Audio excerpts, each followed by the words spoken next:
ஹல்லேலூயா. கர்த்தர் நல்லவராயிருக்கிறார். ஆமென். ஹல்லேலூயா.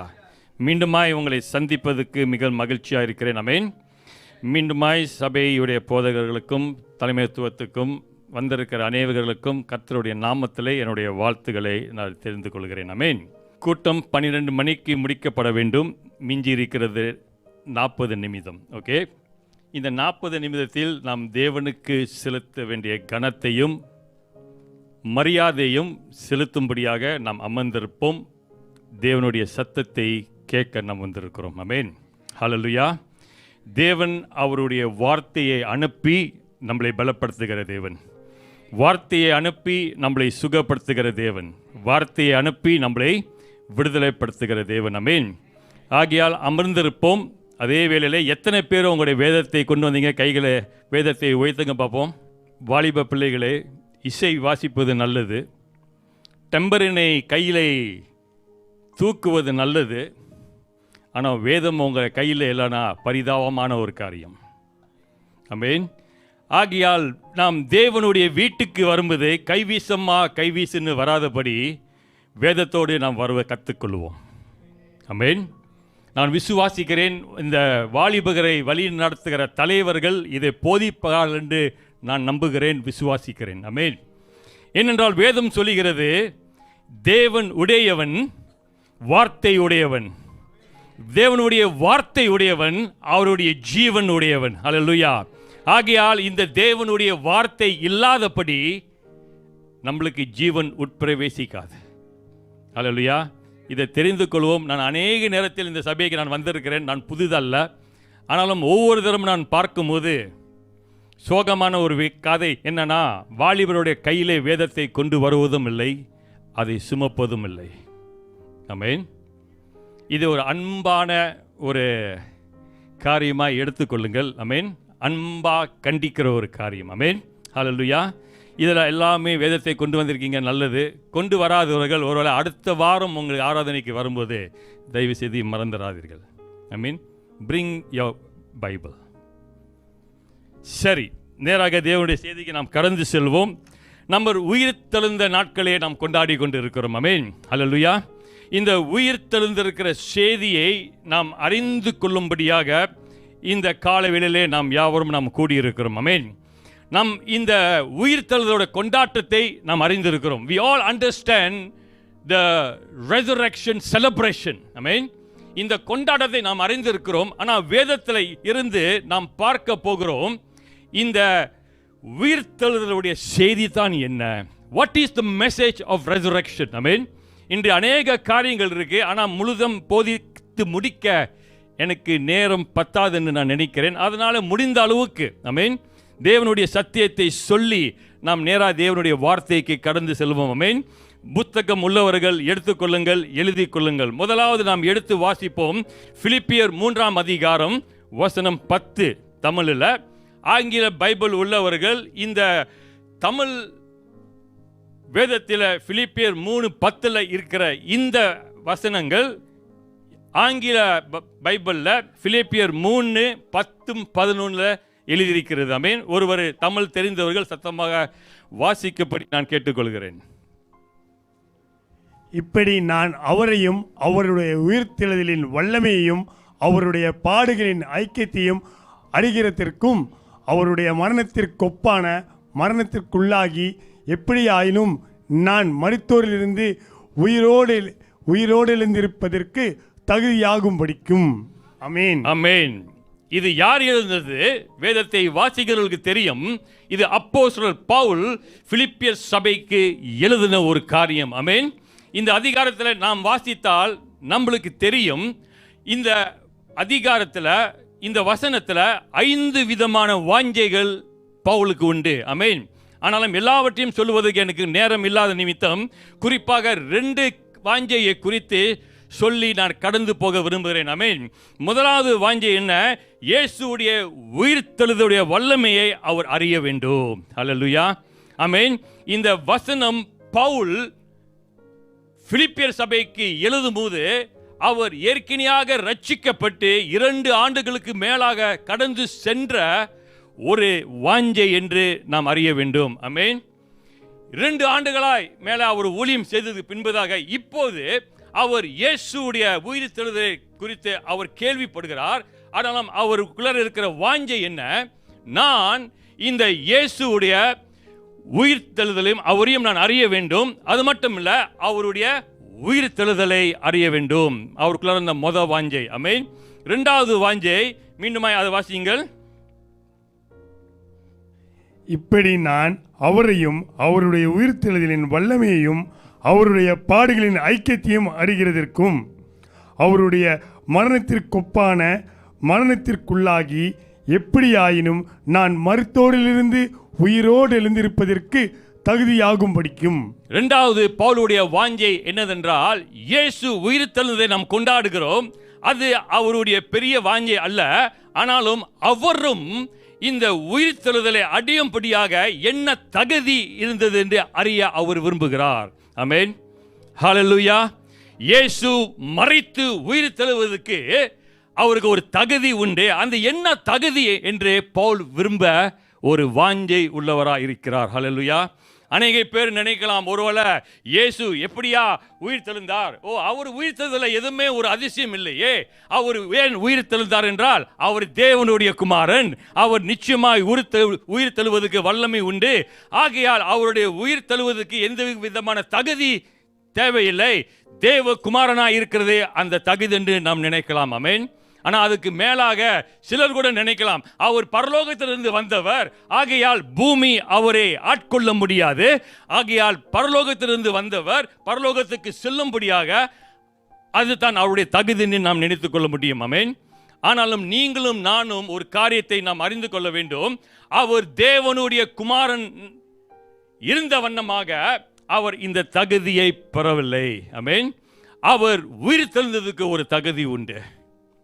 இதைத்தான் பவுல் சொல்லுகிறார், இந்த தகுதி என்னதென்று நீங்களும் நானும் அறிந்து கொள்ள வேண்டும். ஹல்லேலூயா.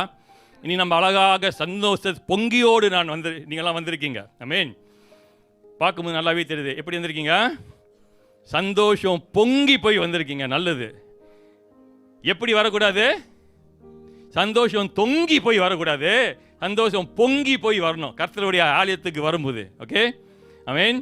பாடலை பாடும்போது எல்லாம் சந்தோஷம் பொங்கி பாடினீங்க. அதே மாதிரி வசனத்தை கேட்கும் போது எப்படி கேட்கணும்? பொங்கி கேட்கணும். சரி, ரைட். ஆகையால் நாம் பார்க்கிறோம், இந்த தேவனுடைய இந்த காரியத்தை குறித்து பவுல் விருப்பப்படுகிறார். ஆமென். அவரை உயிர் தெழுந்ததுக்கு என்ன ஒரு தகுதியா, அந்த காரியத்தை நாம் சுருக்கமாக நாங்கள் பார்க்க போகிறோம். ஆமென். ஏன்னா இந்த கொண்டாட்டம் கிறிஸ்துவை மையமாய் வைத்து கொண்டாடுறது உண்மையா இருந்தாலும், he is the reason for the season இருந்தாலும், இந்த கொண்டாட்டத்தை கொண்டாட வேண்டிய ஜனம் யார் என்று கேட்டீங்கன்னா, நாம் கொண்டாட வேண்டும் என்று ஆண்டவர் விரும்புகிறார். ஹல்லேலூயா. கைகளை தட்டுவோமா? இந்த உயிர் தெழுந்த நாளை அவர் கொண்டாடுறதுக்காக இல்ல, நாம் கொண்டாட வேண்டும். ஆமென். அதை கொண்டாடுவதற்கு நாம் என்ன செய்ய வேண்டும்? அந்த இயேசு மரணத்திலிருந்து உயிர் தெழுந்த அந்த தகுதி என்ன? What made him to resurrect? Not because he is the Son of God, not because he came from heaven. அது என்னதென்று பவுலை போல நீங்க ஆர்வமா இருக்கிறீர்களா? இருந்தால் வேதத்தை நோட் புக்கை எடுத்துக்கொள்ளுங்கள், எழுதி கொள்ளுங்கள். ஆமென். பார்த்தா நான் கொண்டு வரல, இந்த ஒத்த கண்ணு பிசாசை தான் கொண்டு வந்திருக்கேன், ஹேண்ட்ஃபோனு. அதில் நோட்டுன்னு ஒன்று இருக்கும், அதில் எழுதிங்க. ஆமென். அதில் எழுதி வைத்துக் கொள்ளுங்கள், ரொம்ப அவசியம். போமா நேரா. முதல் தகுதி என்ன? என்னோடு சேர்ந்து திருப்பிக் கொள்ளுங்கள். யோவான் 14 அதிகாரம் வசனம் 30.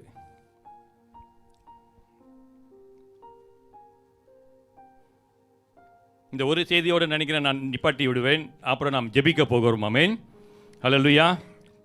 11:45 நாம் நிப்பாட்டி ஒரு 10 நிமிஷம் நாம் ஜெபிக்க போகிறோம். அதுக்கு பின்பதாக கூட்டம் முடிந்துவிடும். ஏன்னா அவங்க வயிறு சத்தம் போடுறது எனக்கு கேட்குது. இது மைண்ட் வாய்ஸ் இல்லை, இது ஸ்டமக் வாய்ஸ். ஓகே, வாசிங்க. யோவான் 14:30. இனி நான் உங்களுடனே அதிகமாய் பேசுவதில்லை, இந்த உலகத்தின் அதிபதி வருகிறான், அவனுக்கு என்னிடத்தில் ஒன்றும் இல்லை, ஆமென். ஆமென். அல்லேலூயா. மீண்டும் வாசிங்க பிரதர். இனி நான் உங்களுடனே அதிகமாய் பேசுவதில்லை. நான் உங்களோடு அதிகமாய் பேசவில்லை. ஏனென்றால் இந்த யோவான் எத்தனை பேர் உங்களுக்கு தெரியும் தெரியல. யோவான் 13ஆம் அதிகாரத்திலிருந்து யோவான் 17ஆம் அதிகாரம் வைத்து நீங்கள் படித்திருந்தால் காட்டி கொடுக்க அந்த இரவு இயேசு இந்த 5 அதிகாரத்தில் அநேக காரியத்தை அவர் பேசினார். என்னன்னு கேட்டால் ரொம்ப பேர்த்துக்கு நம்ம இப்போ கொஞ்சம் உட்காந்து தலையை சுரிகிற மாதிரி வரும். நம்மளுக்கு தெரிஞ்சதெல்லாம் அப்பத்தை எடுத்து பிட்டு சீச்சர்களுக்கு கொடுத்து இதை வாங்கி புசியுங்கள், இதை நினைவு கூறுங்கள் என்று இதை மட்டும் தான் நம்மளுக்கு தெரியும். ஆனால் வீட்டில் போய் உங்களுக்கு நேரம் இருந்துச்சுன்னா குறிப்பெடுத்துக் கொள்ளுங்கள். யோவான் 13ஆம் அதிகாரத்தில் இருந்து யோவான் 17ஆம் அதிகாரம் வைக்கு நீங்கள் வாசித்து பாருங்கள். அநேக ரகசியங்களை ஆண்டவர் பேசியிருப்பார். ஆமென். ஹல்லேலூயா. சரி, யூத் லீடரே அவங்க பிள்ளைங்கிட்ட கேளுங்க. இது ஹோம்ஒர்க்கு. அடுத்த யூத் மீட்டிங் வரும்போது ஆட்டம் பாட்டம் கொண்டாட்டம் இருக்கட்டும், ஆனால் இதை இருக்கான்னு கேளுங்க. அவர் கற்றுக் கொடுத்த ரகசியம் தெரியுதான்னு கேட்போம். ஆமென். ரொம்ப முக்கியம். ஹல்லேலூயா. நான் ஆட்டம் பாட்டம் கொண்டாடுறதுக்கு எதிரி கிடையாது, ஆனால் எல்லாமே அந்தந்த ஒழுங்குல இருக்க வேண்டும். நம்ம ஆராதிக்கிற தேவன் அவர் ஒழுங்குள்ள தேவன். ஆமென். சரி, ஆகையால் அதில் சொல்லுகிற ஒரு காரியம், இது 17ஆம் அதிகாரத்தில் 30 ஒரு காரியம் சொல்லுகிறார். என்ன சொல்கிறார்? நான் உங்கள் வீட்டில் அதிகமாக பேசுவதில்லை. வாசிங்க பிரதர். நல்லா கங்குன்னு உள்ள குரலை வச்சிருக்கீங்க. இனி நான் உங்களுடனே அதிகமாய் பேசுவதில்லை. இந்த உலகத்தின் அதிபதி வருகிறான். இந்த உலகத்தின் அதிபதி வருகிறான். அவனுக்கு என்னிடத்தில் ஒன்றுமில்லை. அவர் என்னிடத்தில் ஒன்றுமில்லை. என்ன அர்த்தம்? இயேசு உயிர் தெழுந்ததுக்கு தகுதி என்னவென்றால் பிசாசுக்கு சொந்தமானது எதுவுமே அவர்கிட்ட இயேசு கிட்ட இல்லை. ஹல்லேலூயா. ஆமென். இந்த பிசாசுக்குரிய சொந்தமானது எதுவுமே அவர்கிட்ட இல்லாததுனால அவர் உயிர் தெழுவதற்கு தகுதி உள்ளவராய் இருந்தார். ஹல்லேலூயா. நீங்களும் இதான் பவுல் விருப்பப்படுகிறார். எப்படியா ஒரு மனிதன், அநேக ஜனங்கள் தேவர் என்று சொன்னார்களே, அநேக பேர் ஆண்டவர் என்று சொன்னார்களே, எல்லாமே அந்த ஆண்டவர்கள் மரித்து உயிர் தெழுந்ததில்லை. ஆமென். சாய்பாபாவும் ஒரு காலகட்டத்தில் தேவன் என்று சொல்லிட்டு அழிந்த ஒரு மனிதன், ஆனால் அவர் மரித்தார், உயிர் தெழவில்லை. புத்தரும் ஒரு ஆண்டவர் என்று சொல்லி கொண்டு வந்தார்கள், ஆனால் அவரும் மரித்து உயிர் தெழவில்லை. ஆனால் பவுலுக்கு இது ஒரு பெரிய ஒரு கேள்வி. எப்படி இந்த இயேசு கிறிஸ்து என்ற சொல்லப்படுகிற இவர் மரித்து உயிர் தெழுந்தார்? அதுக்கு பின்பதாக ஒரு வல்லமை உண்டு, அதுக்கு பின்பதாக ஒரு தகுதி உண்டு. அது என்ன தகுதி என்று அறிய அவர் ஆசைப்படுகிறார். ஆமென். அது முதல் ஆசை என்னதென்றால், இயேசு சொல்லுகிறார், பிசாசுக்கு என்கிட்ட ஒண்ணுமே இல்லை.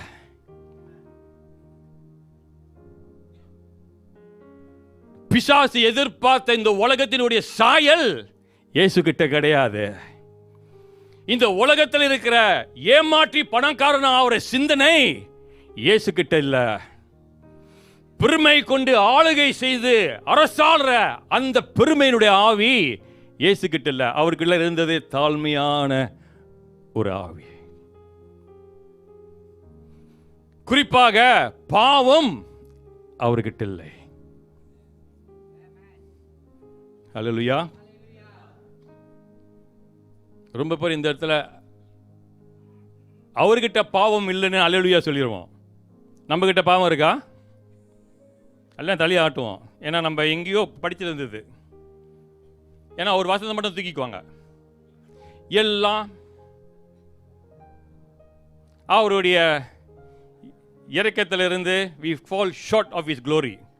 அவருடைய மகிமையிலிருந்து நம்ம அந்த வாசனால வச்சதுன்னு சொல்கிறோம், நம்ம யாருமே ஒன்றும் இல்லைன்னு. ஆனால் ஒரு காரியத்தை நம்ம மறந்துட்டோம்.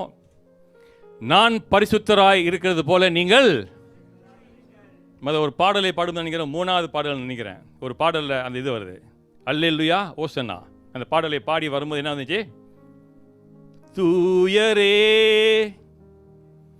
தூயரே.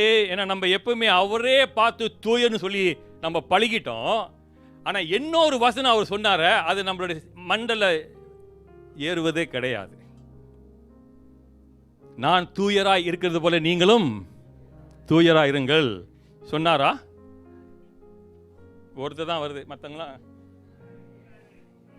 அது இருக்கும். பாஸ்டர் நல்லதான் சொல்லியிருப்பாரு.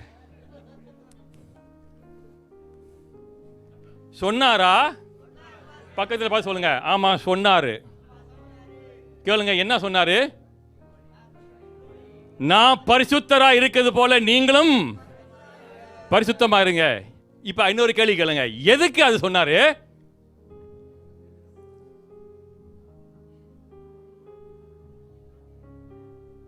எதுக்கு சொன்னாரு? அவருக்கு வேற வேலை இல்லாம சும்மா சொல்லியிருப்பாரு பாஸ்டர். நம்மள அவர் போல இருக்கணும். என்ன அர்த்தம்? அவர் பரிசுத்தமாய் உயிர் தந்தது போல நீங்களும் நானும் உயிர் தள்ள வேண்டும். ஹல்லேலூயா, ஆமென். அதுக்காகத்தான் அவர் நம்மளே பரிசுத்தமாய் இருக்க சொன்னதுக்கே அர்த்தம். ஹல்லேலூயா.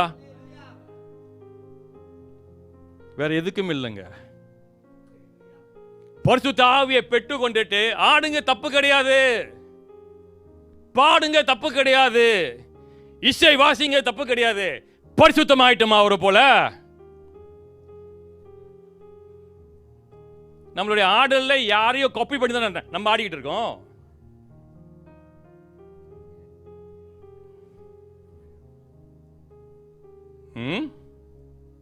பாடலை பாடுவோம், தாவீதை போல ஆடுவேன் அப்படின்ட்டு. அவர் ஆடுற மாதிரி நம்ம ஆடுறோம்.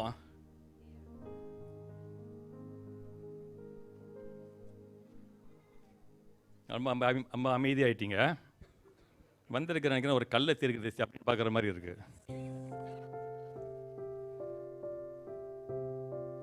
சிந்திப்போம் ஐயா, சிந்திப்போம். நம்மளை உயிர் பெற செய்வது எது?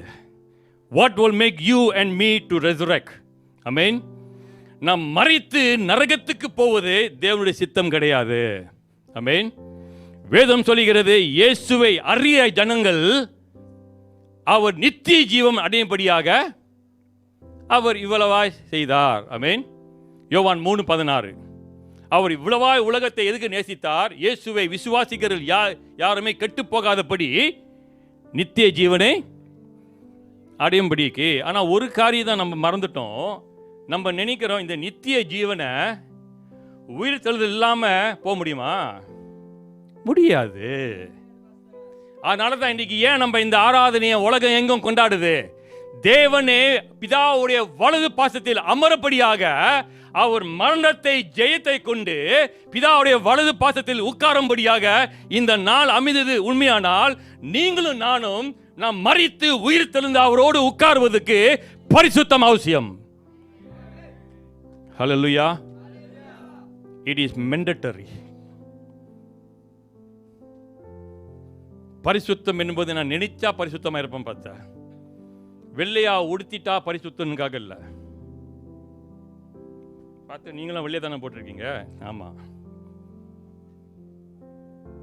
ஏன்னா இந்த உயிர் தழுதலுடைய கலர் என்ன கலர் சொல்லுங்க? எல்லாத்துக்குமே ஒரு கலர் இருக்கு. சில்வர் ஜூப்ளி கொண்டாடினா சில்வர் கலர், கோல்டன் ஜூப்ளி கொண்டாடினா டைமண்ட் ஜூப்ளி கொண்டாடினா அதுக்கு ஒரு கலர் இருக்குல்ல. அந்த மாதிரி ரெசரக்ஷனுக்கு என்ன கலரு? வெள்ளை. ஓகே, இதை போதிக்கிறதா இதை நான் போட்டு வந்தேன். ஏன்னா நான் இதை ஒண்டி தான் நான் போதிக்கணும் அப்படின்ட்டு. அப்ப கேட்கலாம், பாஸ்டர் கருப்பா இருக்கு பாஸ்டர், அவர் மினுங்குது.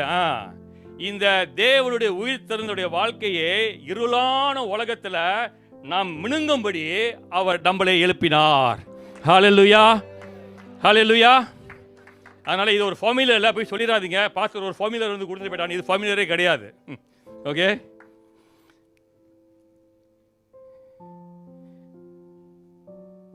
ஆகையால் உயிர்த்தெழுதலுடைய நோக்கத்தை நாம் அறிந்து கொள்வோம். பரிசுத்தம் மிக மிக அவசியம். சில வசனத்தை வாசிப்போம். ரோமர் 6:23. சீக்கிரம் எடுத்து வாசியுங்கள்.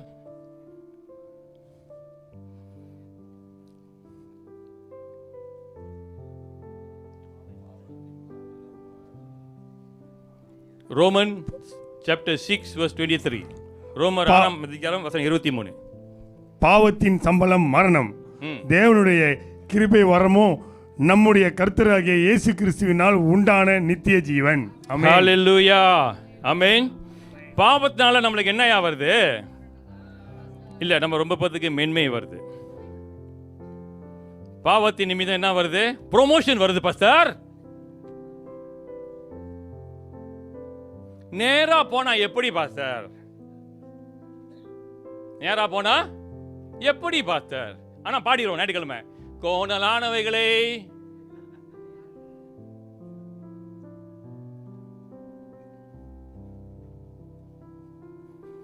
பாவத்தின் சம்பளம் மரணம். ஆண்டவர் நம்மளுக்கு கொடுத்திருக்கிற ஈவோ பரிசோ நித்திய ஜீவன். ஆனா அந்த நித்திய ஜீவனுக்கு போறதுக்கு பாவத்துல நாம் மறிக்காதபடி உயிர் தள்ள வேண்டும். ஹல்லேலூயா. இந்த உயிர் தள்ளுவதுக்கு இன்னொரு வார்த்தையும் உண்டு, எலும்புங்க அப்படின்னு அநேக வார்த்தை இருக்குல்ல. Rice. Rice means what? Resurrect. எழுப்புதல் என்ன? உயிர் தள்ளியா? ரிவைவ். செத்து போனவன் என்ன செய்யணும்? ஆமென். ஆனா இப்ப செத்து போனதெல்லாம் ரொம்ப ஆடிட்டு உட்காந்துருக்கு. அதுக்கு அடிக்க வேண்டியது என்ன தெரியுமா? எலக்ட்ரிக்கல் ஷாக்கு கொடுக்கணும் நெஞ்சில. ஆடுறதுனால எழுப்புதல் வராது, அது நல்லது. ஆடுறதுனால உயிர் தெழுதல் வருவது கிடையாது. இது எழுதிங்க. இது யாருமே சொல்ல மாட்டா, பாஸ்டர் நம்ம தான் சொல்லணும். எங்கேயாவது இருக்கா? ஆடுறதுனால நம்ம பாவத்திலிருந்து நம்ம உயிர் தள்ள முடியுமா? நோ. பாஸ்டர் பாடுறதுனால, பாடுறது நல்லதுயா, அவர் ஒன்று கொடுத்துருக்காரு குரல், நல்லா பாடு. எங்க அந்த பிரதரு? பாஸ்டர் பாடுறதுக்கே பயமா இருக்குனாரு. எங்க அவரு? பாடிட்டு காண போயிட்டாரா? ஓகே, நல்லா பாடுனீங்க. பாடுறது நல்லது. ஓகே, குரல் கொடுத்துருக்காரு, கர்த்தருக்காக பாடுவோம், ஜனங்களை கர்த்தரோட பிரசன்னத்துக்கு கொண்டு வருவோம். ஆனா பாடுறதுனால நான் உயிர் தள்ளுவது கிடையாது. பாஸ்டர் சிஸ்டர் அருமையா வாசித்தாங்க, நல்லது சிஸ்டர், அருமையா வாசிக்கிறது நல்லது. ஆனா அருமையா வாசிக்கிறதுனால நம்ம உயிர் தள்ளுவது போவது கிடையாது. எப்ப உயிர் தள்ளுவோம்?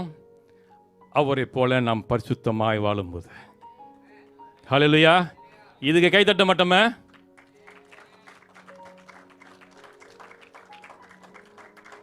அவர் வார்த்தைக்கு கை தட்டிங்க. நான் பொதுவாக எங்கே போனாலே நான் போதிக்க வர்றதுக்கு முந்தைய கை தட்டினாங்கன்னா நான் நின்று ஒரு கேள்வி கேட்பேன். அப்படி என்ன சொல்லிட்டுன்னு இப்போ கை தட்டினீங்க? நான் ஒன்றுமே இன்னும் சொல்லவே இல்லையே. ரைட். சினிமா அடுத்த வட்டி வரும்போது என்ன, இதுக்கு முந்தைய நான் சொல்லலை, இப்போ சொல்கிறேன். அடுத்த வட்டி வரும்போது கை தட்டாதீங்க. ஏதாவது இங்கேருந்து தேவனோட வார்த்தையை சத்தியத்தை சொல்லும்போது அதுக்கு கை தட்டுங்க. ஹல்லேலூயா. இல்லைன்னா நம்மளும் சினிமா ஆக்டரும் ஒன்றாயிருவோம். கோட்டை போட்டு ஏன்னா கடை விசில் அடிச்சு, இப்போ எங்களுக்கெல்லாம் இந்த மாதிரி கோட்டெல்லாம் போடுறதுக்கே எங்களுக்கெல்லாம் வெக்கமாக இருக்குது. ஏன்னா அவங்க அங்கே போட்டு இருக்கிற மானத்தையும் இது எல்லாத்தையும் கெடுத்து வச்சுட்டானுங்க. அதனால் இந்த கோட்டுக்கு மரியாதை இல்லை, வெஸ்ட்டுக்கு மரியாதை இல்லை, டைக்கு மரியாதை இல்லை. இப்போ எல்லாம் எதிர்பார்க்கணுமா கிழிஞ்சி ஜீன்ஸ் போட்டு வரணும்.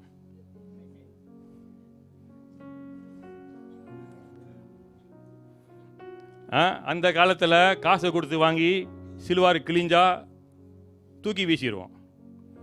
இப்போ நல்லா இருக்கிற சிலுவாரை போய் கிழிச்சு போட்டு வாங்கிட்டு வரோம். கிழிஞ்ச சிலுவாரை காசு கொடுத்து வாங்கிட்டு வரோம்.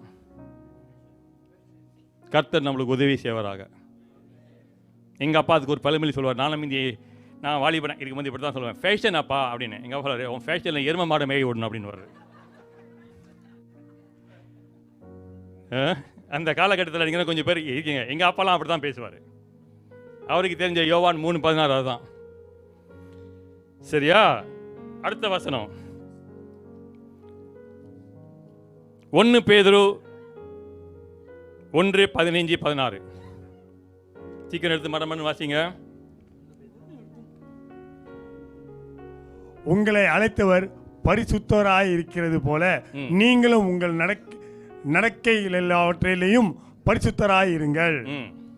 நான் பரிசுத்தர், ஆகையால் நீங்களும் பரிசுத்தராய் இருங்கள் என்று எழுதியிருக்கிறது.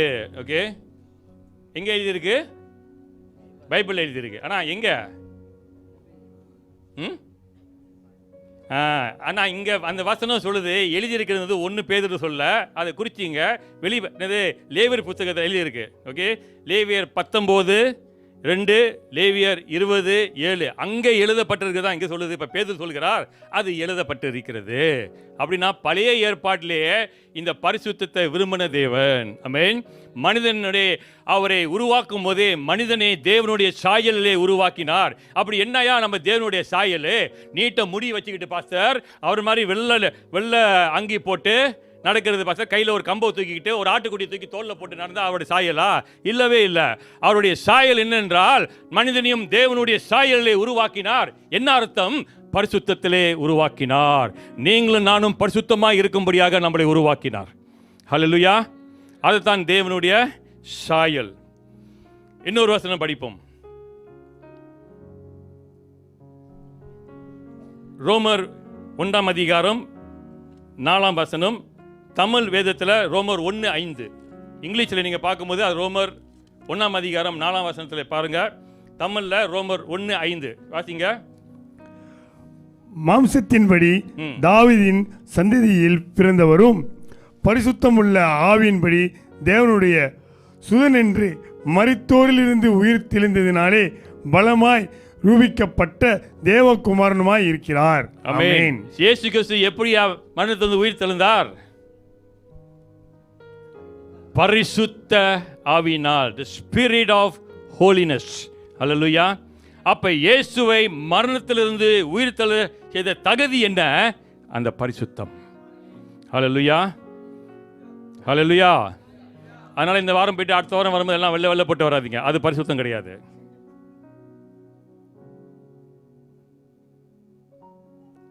பாஸ்டர் இந்த கை சிலிவோட இன்னைக்கு வந்து மொட்டையை வந்திருக்கேன் பாஸ்டர், அடுத்த வழி தச்சிட்டு வரேன். அது தச்சிட்டு வாங்க, அது நல்லது. ஆனால் அது பரிசுத்தம் கிடையாது. அதை காட்டுவதும் பரிசுத்தம் கிடையாது. அதுக்கு பேர் எக்ஸிபிட். ஓகே.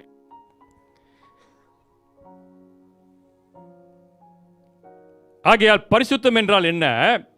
தேவனுடைய எதிர்பார்க்கிற வாழ்க்கையை வாழ்வது தான் பரிசுத்தம். ஆமென். அதை விலைக்கு சொல்வதுக்கு எனக்கு நேரம் இல்லை, ஆனாலும் எழுதி கொள்ளுங்கள்.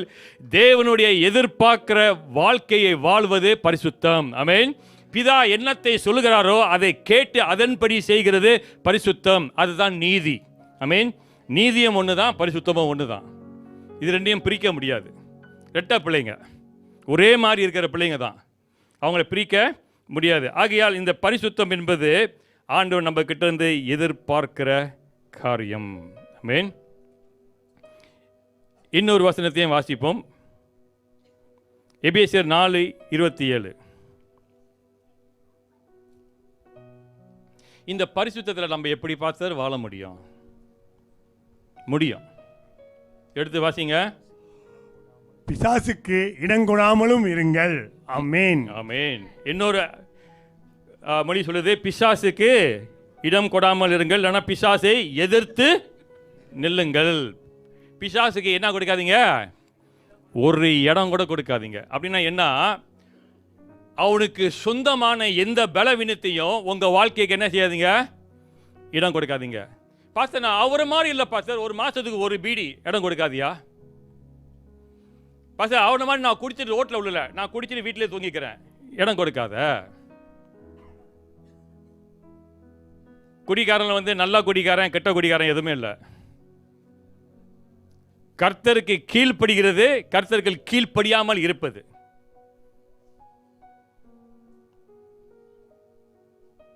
இங்க ரொம்ப பேருக்கு என்னமோ இப்போ ஈட்டி பாஞ்ச மாதிரி இருக்குன்னு நினைக்கிறேன். நான் கிடையாது, அது அவர்.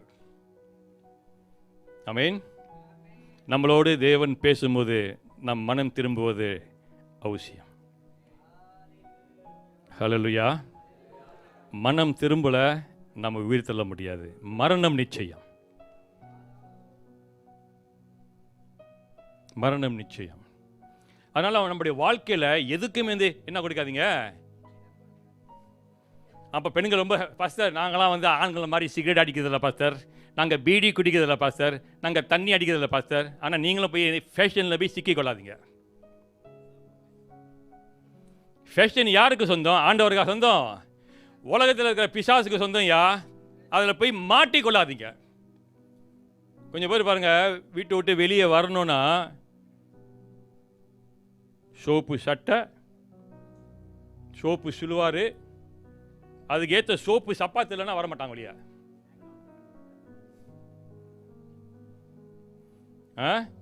அப்படி இருந்து எல்லாமே இருந்து சோப்பு தோடி வரமாட்டாங்க. சிக்கிக் கொள்ளாதீர்கள், பிசாசுக்கு இடம் கொடுக்காமல் இருங்கள். ஆமென். நீங்க பாரு, இந்த கொண்டாட்டத்துக்கு வர்றதுக்கு முந்தைய நேற்று எவ்வளவு நீங்க ஸ்பெண்ட் பண்ணீங்கன்னா உங்களுக்கும் தெரியும், ஆண்டவருக்கும் தெரியும். இப்படி சும்மா போகக்கூடாது அப்படின்னு இருந்தா செய்யுங்க. என்ன செய்யாதீங்க, அந்த வழியில போய் என்ன செய்யாதீங்க, சிக்கிக் கொள்ளாதீர்கள். அடுத்த ஒரு வசனம், ஜேம்ஸ் 4:7, யாக்கோபு 4:7.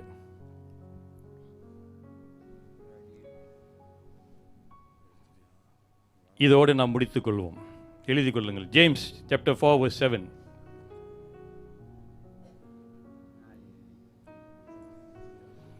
தேவனுக்கு கீழ்ப்படியுங்கள், பிசாசை எதிர்த்து நில்லுங்கள், அவன். ஆகையால் தேவனுக்கு கீழ்ப்படிந்திருங்கள், பிசாசுக்கு எதிர்த்து நில்லுங்கள், அப்பொழுது அவன் உங்களை விட்டு ஓடி போவான். ஆமென். எப்ப பிசாசை நம்மளை விட்டு ஓடி போவான்? எதிர்த்து நிற்கணும். ஆனா எதிர்த்து நிற்கிறதுக்குள்ள வல்லம் என்னது? ரொம்ப நம்ம சொல்றோம், இயேசு நாமத்துல ஒன்று நான் எதிர்த்து நிற்கிறேன், அவன் நம்மளை எதிர்த்து மிச்சிட்டு போயிடறான். போடா நீனும். நம்ம எப்படி நிற்கிறோம்? இயேசுவின் நாமத்தில் வந்து நிற்கிறேன் அப்படின்னு போய் நிற்கிறோம். அவனுக்கு முன்பாக அவன் நம்மளை எத்தி மிதிச்சிட்டு போறான், போடான்ட்டு. என்ன பிரச்சனை? இல்ல, அதுக்கு வசனம் அதை வாசிங்க,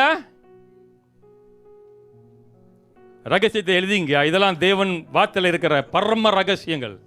ஆகையால் தேவனுக்கு கீழ்ப்படிந்திருங்கள், தேவனுக்கு நீ கீழ்ப்படி, பிசாசுக்கு எதிர்த்து நில்லுங்கள். அதுக்கப்புறம் அவன் சொல்றதுக்கு நீ எதிர்த்து நெஞ்ச தூக்கி நில்லு, அப்பொழுது அவன் உங்களை விட்டு ஓடி போவான். நீ துரத்த அவசியமே கிடையாது அவன். ஆனா இப்ப எப்படி அவன் துரத்தி நம்ம ஓடுறோம்? அவன் துரத்தி நம்ம ஓடுறோம். ஓடினேன் ஓடினேன் அப்படின்னு ஓடிக்கிட்டே இருக்கோம். ஆனா வசனம் சொல்லுது, கர்த்தருக்கு கீழ்ப்படி, அந்த பரிசுத்த வாழ்க்கைக்கு கீழ்ப்படி, விட வேண்டியதை விட்டுரு, வேண்டாண்ட உறவை விட்டுரு. பாஸ்டர் எனக்கு தெரியும் பாஸ்டர், அவர் ஹிந்துனா அவன் மூக்கு நல்லா இருக்கு பாஸ்டர், நான் மூக்கு வச்ச ரசம் சார்.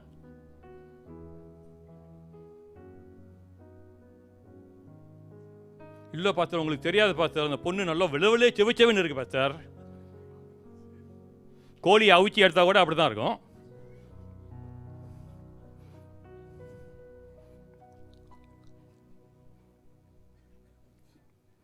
கர்த்தருக்கு கீழ்ப்படி,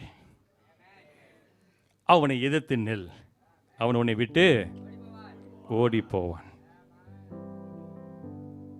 ஆனால் நம்ம அதுக்கு வந்து என்ன ஒரு ஃபார்முலா வச்சிருக்கோம், அது தெரியல எந்த அளவுக்கு பைபிள் அது இருக்குன்ட்டு. துதி எடுத்தால் அது ஸ்கிரிப்சுரலா, வசனத்தில் உள்ளதா? துதி எடுத்தா அது யார் எழுதுது அந்த பாட்டை? அவரை பார்க்கும்போது எனக்கு ஒரு கேள்வி இருக்கு, அதை அவரையே பார்த்து கேட்டுக்கிறேன். ஆனால் வசனம் சொல்லுது, பிசாசு எப்போ ஓடுவான்? கீழ்ப்படியும் போது அவனுக்கு எதிர்த்து நெல், ஒன்று விட்டு போவான். அதனால் ரொம்ப பேர் நம்ம துதி எடுத்து நான் அப்படி தான் இருக்கு. இங்கே வந்து துதி எடுக்கிறோம், அங்கே போனோடனே விழுந்துடுறோம். இங்கே துதி எடுக்கிறோம், வீட்டுக்கு போகிற கட்டிலும் மிதி வாங்கிட்டு போகிறோம். ஆனால் எப்போ தரமா நம்மளுக்கு முற்றிலும் விடுதலை? அவருக்கு கீழ்ப்படியும் போது. ஹல்லேலூயா, ஆமென். இன்று கூட்டம் முடிவதற்கு முன்பதாக இந்த அருமையாக ஒரு பாடலை பாடினாங்க. அவங்க வந்து அந்த பாடலை பாடுவாங்க. ஆமென். தூயரே தூயரே. அந்த பாடலை பாடும்போது இந்த சபையில் இருக்கிற போதகர், மூப்பர்கள், ஆமென், யாராவது உங்களுக்கு ஜெபம் வேண்டியவர்கள் முன்பதாக வந்தால் நாங்கள்லாம் சேர்ந்து நம்ம ஜெபிப்போம். ஆமென். இந்த பாடலை அவங்க பாடிக்கொண்டு இருப்பார்கள். நாம் யாவரும் எழும்பி என்ன திறமை செய்வோம்? இந்த தூயரை நாம் ஆராதிக்கிறது உண்மையானால் அவரை போல நான் மாற வேண்டும் என்ற நாம் ஒப்பு கொடுப்போம். ஆமென்.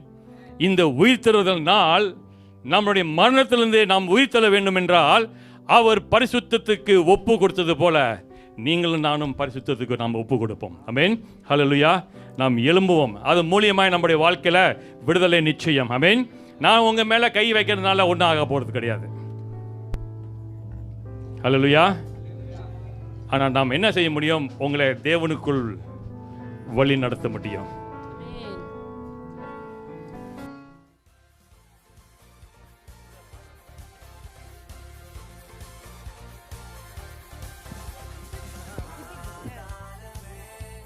Pity you, like you're sweating so hard.